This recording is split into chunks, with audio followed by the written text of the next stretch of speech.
Hello everyone, আসসালামু আলাইকুম সবাইকে। এটা হচ্ছে আরাশের বার্থডের একটা ছোটোখাটো ব্লগ।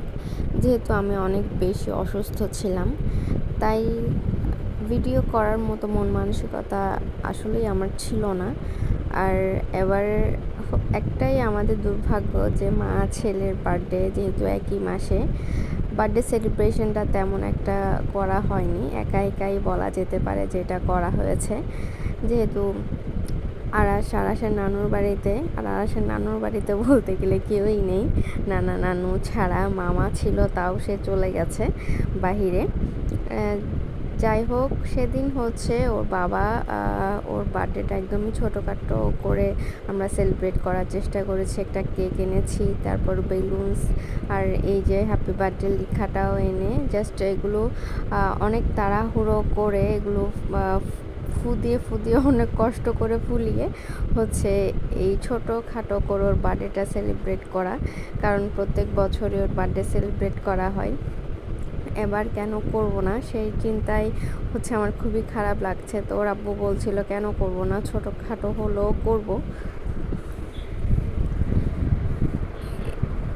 তো একদমই ছোটোখাটো করে ওর বার্থডে সেলিব্রেট করা আমি, ওর বাবা, ওর নানু মিলে, যেহেতু আমাদের বাসায় কেউই ছিল না। যাই হোক, মনটা অনেক খারাপ হচ্ছিল, কারণ প্রত্যেক বছরই আমার ছেলের বার্থডেটা খুব ধুমধাম করে আমরা সেলিব্রেট করি। এবার আর করা হলো না।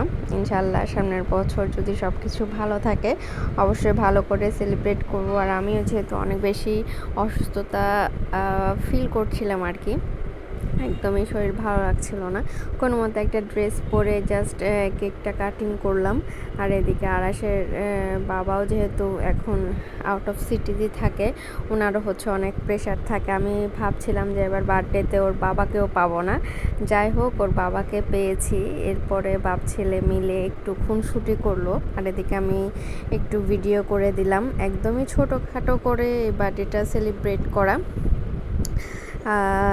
যাই হোক, তারপরেও করতে পেরেছি, এটাই ভালো লেগেছে। তো সবাই হচ্ছে আমাদের জন্য অনেক বেশি দোয়া করবেন, আমরা যেন অনেক ভালো থাকি।